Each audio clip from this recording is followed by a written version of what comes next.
दोस्तों, मेरा नाम साहिल है और मैं गुजरात के जामनगर का रहने वाला हूँ। बचपन से लेकर आज तक मेरे जीवन में किसी भी चीज की कोई कमी नहीं रही है, क्योंकि मैं पैदा ही एक अमीर परिवार में हुआ था। मेरे पापा की एक सीमेंट फैक्ट्री है और वो अच्छा खासा पैसा कमाते हैं और इसी वजह से शुरू से ही मेरे पास पैसों की कोई कमी नहीं रही है। जब भी मुझे किसी चीज की जरूरत होती थी तो उस चीज के बारे में पापा से कहते ही वो चीज मेरे पास हाजिर हो जाती थी। पापा मेरे जीवन में होने वाली किसी भी कमी को तुरंत पूरा कर देते थे और अगर मेरे जीवन में कभी कोई प्रॉब्लम आती थी तो पापा उसे 2 मिनट में ही सोल्व कर देते थे। लेकिन कभी कभार हमारे जीवन में कुछ ऐसा होता है कि उस चीज में ना ही तो कोई पापा मदद कर पाते हैं और ना ही कोई और। वो चीज अगर हमारे साथ होनी तय होती है तो फिर वो होकर ही रहती है। और इस चीज का एहसास मुझे तब हुआ जब मेरे जीवन में एक बार मेरे साथ एक बहुत ही भयंकर और डरावनी घटना हुई। और उस घटना के होने के बाद मुझे एक चीज तो अच्छे से समझ में आ गई है कि आपके जीवन में चाहे कितना ही पैसा और रुतबा क्यों ना हो, लेकिन उन चीजों के सामने ना ही तो कोई पैसा काम आता है और ना ही कोई रुतबा। आपका रुतबा सिर्फ इंसानी दुनिया में ही चल सकता है। उन चीजों की दुनिया में ना ही तो आप पैसों की रिश्वत देकर उनसे अपना पीछा छुड़ा सकते हैं और ना ही अपने रुतबे का रोब झाड़कर उनके ऊपर काबू पा सकते हैं, क्योंकि वो चीज होती ही इतनी ज्यादा खतरनाक है कि उनको ना ही तो पैसों से फर्क पड़ता है और ना ही इस चीज से कोई फर्क पड़ता है कि आप किसी बड़े अमीर खानदान से हैं या फिर किसी गरीब घर से हैं।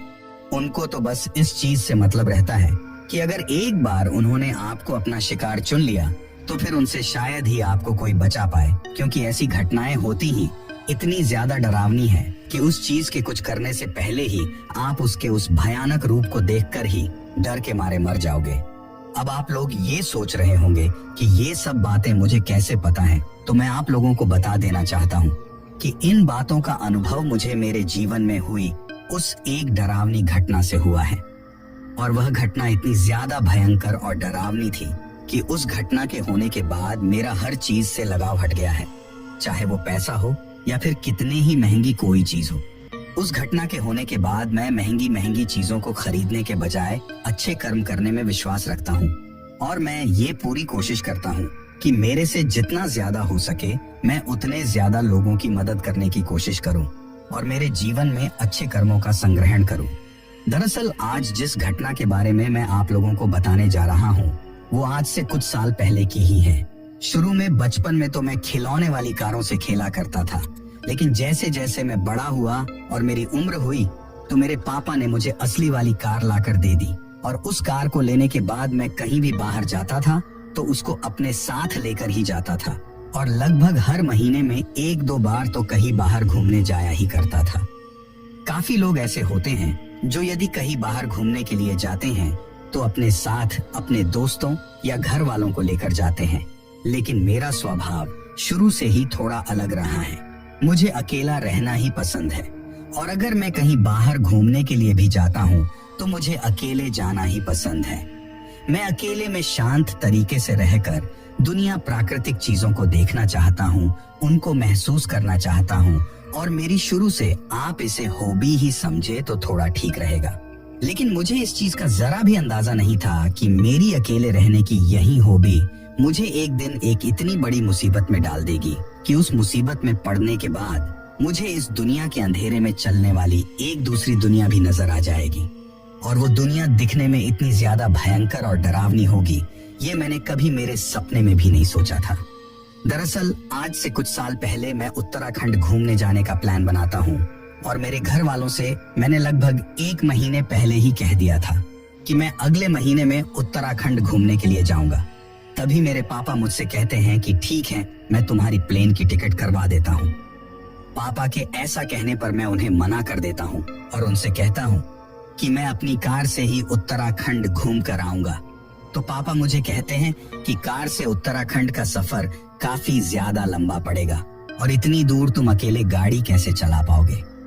तो मैं उनसे कहता हूँ कि मुझे अकेले ही जाना पसंद है और अपनी कार के साथ ही जाना पसंद है। मेरे पापा की शुरू से ही यही आदत रही है कि वो मेरे पर किसी भी चीज के लिए ज्यादा दबाव नहीं बनाते और जब मैंने उनसे कहा कि मैं कार से ही उत्तराखंड घूमने के लिए जाऊंगा तो वो मुझे इसके लिए भी परमिशन दे देते हैं और उनकी परमिशन मिलते ही मैं इस चीज की प्लानिंग करना स्टार्ट कर देता हूँ कि मुझे उत्तराखंड में कौन कौन सी जगह पर घूमना है, और इसके साथ ही मैं अपनी पैकिंग भी शुरू कर देता हूँ। अब समय गुजरने के साथ आखिर वो दिन भी आ ही जाता है जिस दिन मैं अपने घर से अपनी कार को लेकर उत्तराखंड घूमने के लिए निकलता हूँ। जब मैं अपने घर से निकला था उस वक्त तो मेरे साथ सब कुछ ठीक था, और गुजरात से उत्तराखंड की सीमा तक का सफर तय करने तक भी मेरे साथ सब कुछ ठीक ठाक ही चल रहा था। अब जिस दिन मैं उत्तराखंड पहुंचता हूं, तो उस दिन मैं काफी ज्यादा थका हुआ था और मैं सोचता हूं कि आज के दिन किसी होटल में कमरा लेकर आराम करूंगा और फिर कल से घूमने के लिए निकलूंगा। अब यही सोचकर मैं उस सड़क पर एक होटल की तलाश में अपनी कार को लेकर धीमी रफ्तार में दोनों तरफ देखते हुए चल रहा था। अब मुझे तलाश थी तो सिर्फ एक होटल की, जहां पर रुककर मैं थोड़ा आराम कर सकूं। अभी मैं उस सड़क पर अपनी कार को लेकर चल ही रहा था कि तभी अचानक से ही बारिश होने लगती है, और बारिश होने की वजह से मैं अपनी कार को अब और भी ज्यादा धीरे धीरे चला रहा था। वो एक पहाड़ी रास्ता था जो कि दिखने में बहुत ही ज्यादा खूबसूरत और घुमावदार था। अभी मैं उस रास्ते पर अपनी कार में मनमोहक गाने सुनते हुए आगे की तरफ चल ही रहा था कि तभी मुझे उस बारिश में छाता लिए हुए सड़क के बगल में कोई चलता हुआ दिखाई देता है, और जब मैं उसके पास जाकर देखता हूँ तो वो एक लड़की थी। उसको देखकर मैं मेरे मन में सोचता हूँ कि इस पहाड़ी और सुनसान रास्ते पर इस बारिश के मौसम में ये लड़की अकेली यहाँ पर क्या कर रही है। तभी मैं सोचता हूँ कि शायद ये यहीं आसपास की ही रहने वाली होगी और ये मुझे बता सकती है कि यहाँ पर कोई होटल है या नहीं है, और अगर हैं भी तो वो यहाँ से कितनी दूर और किस तरफ हैं। अब यही सोचकर मैं अपनी गाड़ी को उसके पास ले जाकर रोकता हूँ। मेरी गाड़ी को अपने पास रुकता हुआ देखकर वो लड़की भी वहीं पर रुक जाती है, और गाड़ी को उसके पास रोकने के बाद मैं अपनी गाड़ी का शीशा डाउन करके उससे पूछता हूँ कि यहाँ पर कोई आसपास में होटल है क्या। लेकिन मेरे द्वारा ऐसा पूछने पर भी वो लड़की मुझे कोई जवाब नहीं देती है। उस वक्त बारिश काफी तेज हो रही थी, इसी वजह से मैं सोचता हूँ कि शायद बारिश की गिरती हुई बूंदों की आवाज के कारण इसको मेरी बात ठीक तरीके से सुनाई नहीं दी है। इसके बाद मैं अपनी आवाज को थोड़ा तेज करके फिर से उसे यही बात पूछता हूँ, और इस बार वो लड़की मुझे कुछ जवाब देती है। वो मुझसे कहती है कि आगे की तरफ एक होटल है और मैं भी उस होटल पर ही जा रही हूँ। बारिश काफी तेज हो रही है, अगर आप मुझे अपनी कार में लिफ्ट दे देंगे तो मेरे लिए थोड़ा ठीक रहेगा। मैं सोचता हूँ कि इसने मेरी इतनी मदद की है तो मुझको भी इसकी थोड़ी बहुत मदद करनी चाहिए, और मैं भी तो उसी होटल में जा रहा हूँ जिस होटल में ये जा रही हैं, तो इसको अपने साथ कार में बिठा ही लेना चाहिए। यही सोचकर मैं उस लड़की से कहता हूँ कि ठीक है, आप आ जाइए, गाड़ी में बैठिए। मेरे इतना कहने के बाद वो लड़की मेरे बगल में ही मेरी गाड़ी की आगे वाली सीट पर आकर बैठ जाती है। जब वो गाड़ी के अंदर आकर बैठती हैं तो मैं उसकी तरफ देखता हूँ। उसको और उसके कपड़ों को देखकर ऐसा लग रहा था कि शायद ये किसी ऑफिस में काम करती हैं। थोड़ी ही देर बाद आगे चलने के बाद में उससे ये बात पूछ ही लेता हूँ कि आप किसी ऑफिस में काम करती हैं क्या? आपके कपड़ों को देखकर ऐसा लग रहा है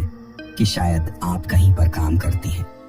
मेरे ऐसा पूछने पर वो मुझसे कहती हैं कि मैं जिस होटल में जा रही हूँ मैं वहीं पर रिसेप्शनिस्ट का काम करती हूँ। उसके मुंह से यह बात सुनकर तो मैं काफी ज्यादा खुश हो जाता हूँ और उससे कहता हूँ कि अरे ये तो बहुत अच्छी बात है। मेरे मुंह से ये बात सुनकर वो लड़की भी थोड़ी सी मुस्कुरा देती है और उसके बाद मैं उसके साथ आगे की तरफ चला जाता हूँ।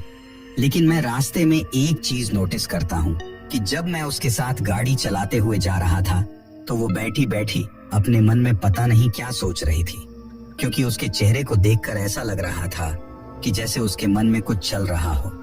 और इसके साथ साथ ही उसके होठों पर एक अजीब तरह की मुस्कान थी। तभी मैंने सोचा कि शायद चुपचाप बैठे रहना थोड़ा ठीक नहीं रहेगा, और इसके बाद मैं उससे पूछता हूँ कि आप इस सुनसान रास्ते पर अकेली पैदल चलकर क्यों जा रही थी? आपको कोई गाड़ी या ऑटो वगैरह नहीं मिला क्या? अभी मैंने उसे सिर्फ इतना ही पूछा था और इतने में ही वो लड़की मेरी तरफ अजीब तरीके से देखकर मुझे एक गुस्से वाली आवाज में कहती है कि वो तो अभी थोड़ी ही देर में तुम्हें अपने आप ही पता चल जाएगा। उसको मुझसे इस तरह से बात करता हुआ देखकर मुझे काफी ज्यादा अजीब लगता है और मैं उससे कहता हूँ कि आपके कहने का क्या मतलब है। मेरे इतना कहते ही वो एक अजीब सी मुस्कान के साथ मुझसे कहती हैं कि अरे वो होटल चलने के बाद हम दोनों एक जगह पर बैठकर चाय कॉफी पियेंगे, तो उस वक्त मैं आपको सारी बातें आराम से बता दूंगी। आपने मेरी इतनी मदद की है तो आपको मेरी तरफ से एक चाय या कॉफी तो पिला ही सकती हूँ। मुझे इतना कहकर वो लड़की मेरी तरफ देखकर फिर से उसी तरह से मुस्कुराने लगती है और इस बार मुझे उसकी वो मुस्कुराहट इतनी ज्यादा मनमोहक लगती है कि मैं लगातार उसकी तरफ देखे ही जाता हूँ और मैं ये भूल जाता हूँ कि मैं गाड़ी चला रहा हूँ। मुझे उस लड़की की तरफ देखने की बजाय गाड़ी चलाते हुए सामने की तरफ देखना चाहिए था, लेकिन उस लड़की की तरफ लगातार देखते ही रहने के कारण मेरी गाड़ी आगे जाकर अचानक से नीचे की तरफ जाने लगती है और जब मुझे वह झटका लगता है तो मैं फटाक से सामने की तरफ देखता हूँ और जब मैं सामने की तरफ देखता हूँ तो मुझे नजर आता है कि मेरी गाड़ी उस पहाड़ी इलाके की सड़क के किनारे की तरफ चली गई है और अब उसका बैलेंस बिगड़ चुका था और वो गाड़ी अनियंत्रित होकर सड़क के किनारे खाई के पास में जाकर एक पेड़ से टकरा जाती है और पेड़ से टकराने के बाद वो गाड़ी इस तरीके की जगह पर आकर रुकी थी कि मेरी तरफ तो उतरने के लिए जगह थी, लेकिन जिस तरफ वो लड़की बैठी थी उस तरफ सिर्फ खाई थी और उस लड़की की तरफ के गाड़ी के दोनों पहिए हवा में ही झूल रहे थे। गाड़ी के ठुकते ही मैं अपना फाटक खोलकर गाड़ी से नीचे उतरने की कोशिश करता हूँ, लेकिन जैसे ही मैं गाड़ी से नीचे उतरने की कोशिश करता हूँ तो वह गाड़ी दूसरी तरफ गिरने लगती है। यानी कि जिस तरफ खाई थी और जिस तरफ गाड़ी में वो लड़की बैठी हुई थी, मेरे उतरते ही वह गाड़ी उस खाई की तरफ जाने लगती है और जैसे ही वो गाड़ी खाई की तरफ झुकने लगती है तो उसको देखकर मैं समझ जाता हूँ कि ये गाड़ी अभी सिर्फ मेरे वजन की वजह से ही यहाँ पर रुकी हुई है और अगर मैं इस गाड़ी से नीचे उतरा तो उस तरफ जो लड़की बैठी हुई है उसके वजन से ये कार सीधे खाई में ही चली जाएगी और इस तरह से कार को खाई में जाता हुआ देखकर मैं फटाक से फिर से उस कार में बैठ जाता हूँ। कार में बैठने के बाद में उस लड़की की तरफ देखता हूँ तो उस लड़की का सिर गाड़ी के डैशबोर्ड में लगा हुआ था। शायद गाड़ी ठुकने की वजह से उसका सिर गाड़ी के डैशबोर्ड में लग गया था और अब शायद वो बेहोश थी, लेकिन जब मैं उसको उठाने की सोचता हूँ और अपने एक हाथ को उसकी तरफ बढ़ाता हूँ तो मेरा हाथ उसको छूते ही वो लड़की अचानक से झट से ही उठ जाती है। अब उसके सिर के जो बाल थे वो उसके पूरे चेहरे पर बिखरे हुए थे और उठते ही अचानक से वो मुझे एक अजीब सी आवाज में कहने लगती है कि आज तो तुम मुझे मार ही डालते, गाड़ी ठीक तरीके से देखकर नहीं चला सकते क्या। और मुझसे इतना कहते ही वो लड़की अपने एक हाथ को अपने सिर पर लगाती है और फिर जब मैं भी उसके हाथ की तरफ देखता हूँ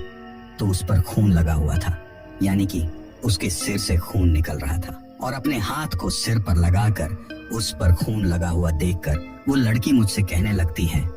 कि तुमने आज मुझे इतनी चोट पहुंचाकर ठीक नहीं किया, अब तुम्हें इसका अंजाम भुगतना ही होगा। उस लड़की के मुंह से ये बात सुनकर मैं काफी ज्यादा चौंक जाता हूँ। मैं सोचता हूँ कि एक तो मेरी वजह से उस लड़की की जान बची हुई है और ऊपर से ये मुझे ही ये सब कह रही है। अगर मैं कार से नीचे उतर जाता तो मेरे नीचे उतरते ही ये कार इस लड़की के साथ ही खाई में गिर जाती, लेकिन ये लड़की मेरा शुक्रिया करने के बजाय मुझे ही धमकी दे रही है। अभी तक भी उसके चेहरे पर वो बाल बिखरे हुए ही थे और वो मेरी तरफ बिना देखे ही मुझसे बात कर रही थी। तभी मैं उससे कहता हूँ कि देखिए, मानता हूँ कि मेरी गलती है, मुझे ध्यान से कार चलनी चाहिए थी, लेकिन अगर अब मैं कार से नीचे उतरा तो यह कार आपको लेकर सीधी खाई में गिर जाएगी, तो अब हमें किसी भी तरह से यहाँ से बचकर निकलने की सोचनी चाहिए। जब मैंने उस लड़की को यह बात कही तो वो मुझसे कहती हैं कि आज तक तो मेरे चंगुल से बचकर कोई निकला नहीं है और आगे का भी मुझे पूरा यकीन है कि आगे भी कोई भी मेरे चंगुल से बचकर नहीं निकल पाएगा। और मुझे ये बात कहकर वो लड़की जोर जोर से हंसने लगती है। जब वो मुझे ये बात कहकर हंस रही थी तो मैं सोचता हूँ कि कहीं ये लड़की दिमाग से थोड़ी पागल तो नहीं है। अभी मैं ये सोच ही रहा था कि तभी हंसते हंसते ही वो लड़की अचानक झटके से अपने चेहरे को मेरी तरफ घुमाती है और जैसे ही वो झटके से अपने चेहरे को मेरी तरफ घुमाती है तो उसके चेहरे से वो बाल हटते हैं और मुझे उसका चेहरा नजर आता है और उसके चेहरे को देखते ही मेरी तो सिट्टी पिट्टी गुल हो जाती है। मेरी आंखें फटी की फटी ही रह जाती हैं और इतनी तेज बारिश के मौसम में भी मुझे अचानक से पसीना आने लगता है और मेरा गला तुरंत ही पूरी तरीके से सूख जाता है। अब मैं अपनी आंखों को फाड़ फाड़ कर उसकी तरफ देख रहा था और अपने ही गले में अपना ही थूक निगल रहा था। जब मैं उसके चेहरे को देखता हूँ तो उसके चेहरे को देखकर मैं काफी ज्यादा डर जाता हूँ, क्योंकि अब मैं देख पा रहा था कि उसका चेहरा पूरी तरीके से बदल चुका था।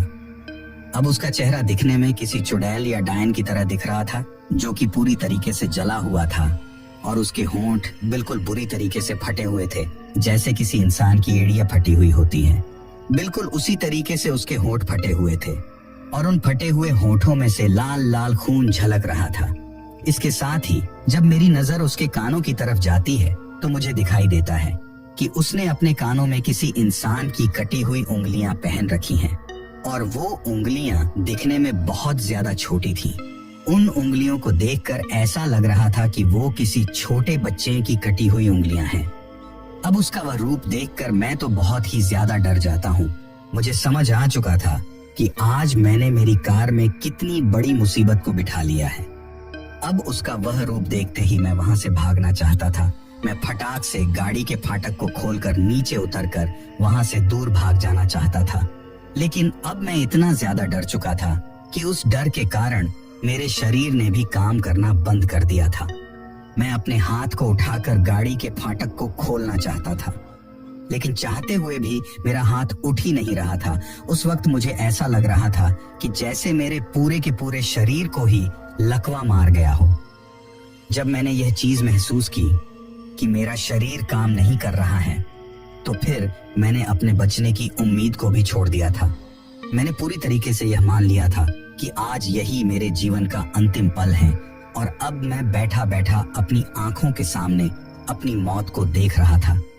तभी वह चुड़ैल की तरह दिखने वाली लड़की अपने एक हाथ को मेरी तरफ बढ़ाती है और अपने हाथ में मेरे एक हाथ को पकड़ती है और मेरे उस एक हाथ को अपने मुंह की तरफ लेकर जाती है और मेरे हाथ की उंगलियों को अपने मुंह में लेकर चाटने लगती हैं। हाथ की उंगलियों को चाटकर वो मुझसे कहती हैं कि तेरा टेस्ट तो काफी ज्यादा अच्छा है। अगर हाथ की उंगलियों में ही इतना ज्यादा टेस्ट है तो तेरी कलेजी में कितना ज्यादा स्वाद होगा। और मुझसे ये कहकर वह चुड़ैल की तरह दिख रही लड़की फिर से जोर जोर से हंसने लगती है। तभी मैं अपने शरीर की पूरी ऊर्जा लगाकर अपने दूसरे हाथ को हिलाने की कोशिश करता हूँ,